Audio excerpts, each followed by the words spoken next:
Mari kita bahas manfaat meditasi saat matahari terbenam. Meditasi saat sunset menawarkan pengalaman yang unik, menggabungkan keindahan alam dengan kedamaian batin. Berikut beberapa manfaat meditasi di saat sunset. Ketenangan mendalam. Cahaya lembut matahari terbenam menciptakan suasana yang menenangkan, membuat meditasi menjadi lebih efektif. Sinkronisasi dengan alam. Mengamati perubahan warna langit saat matahari terbenam membantu kita lebih terhubung dengan alam dan ritme kehidupan. Refleksi diri. Saat matahari perlahan menghilang, kita diajak merenung dan merefleksikan hari yang telah berlalu.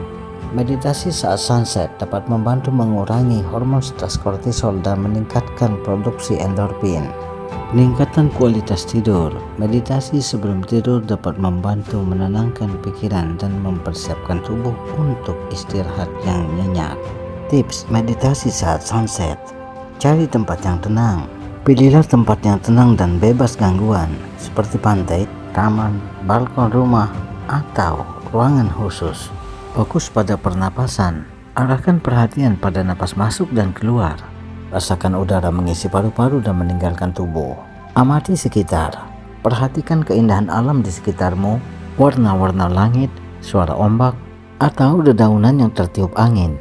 Biarkan pikiran mengalir. Jangan memaksa pikiran untuk kosong. Biarkan pikiran datang dan pergi dengan sendirinya. Otak kanan dan otak kiri adalah pasangan dinamis. Otak kita terbagi menjadi dua belahan utama, otak kanan dan otak kiri. Meskipun keduanya bekerja sama, masing-masing mempunyai spesialisasi dan cara kerja yang berbeda. Otak kanan sering dikaitkan dengan kreativitas, intuisi, dan kemampuan visual spasial. Orang yang dominan otak kanan cenderung lebih suka berpikir secara visual dan holistik, kreatif dalam seni, musik, dan desain, intuitif dan peka terhadap perasaan orang lain, dan mampu melihat gambaran besar. Sedangkan otak kiri lebih fokus pada logika, bahasa, dan analisis. Individu dengan dominasi otak kiri biasanya lebih suka berpikir secara linear dan logis, baik dalam matematika, sains, dan bahasa, detail oriented dan suka menganalisis data, mampu memecahkan masalah secara sistematis. Penting untuk diingat, tidak ada yang murni otak kanan atau otak kiri. Kebanyakan orang menggunakan kedua belahan otak secara seimbang. Hanya saja ada kecenderungan yang lebih kuat pada salah satu sisi. Fungsi otak bisa dilatih. Dengan latihan dan stimulasi yang tepat, kita bisa meningkatkan kemampuan kedua belahan otak. Contoh aktivitas untuk merangsang otak. Otak kanan menggambar, melukis, bermain musik, berimajinasi. Otak kiri membaca, menulis, memecahkan teka-teki, belajar bahasa baru. Mengapa penting memahami fungsi otak?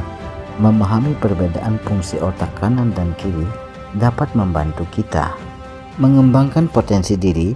Dengan mengetahui kekuatan dan kelemahan kita, kita bisa memilih aktivitas yang sesuai dan mengembangkan keterampilan baru.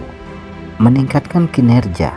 Memahami gaya belajar yang sesuai dengan dominasi otak kita dapat meningkatkan efektivitas belajar, membangun hubungan yang lebih baik, memahami perbedaan gaya komunikasi dan berpikir antara orang yang dominan otak kanan dan kiri dapat membantu kita berinteraksi dengan orang lain secara lebih efektif.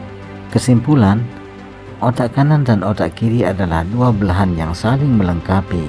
Dengan memahami fungsi masing-masing, kita dapat memanfaatkan potensi otak secara optimal dan menjalani hidup lebih seimbang dan bahagia.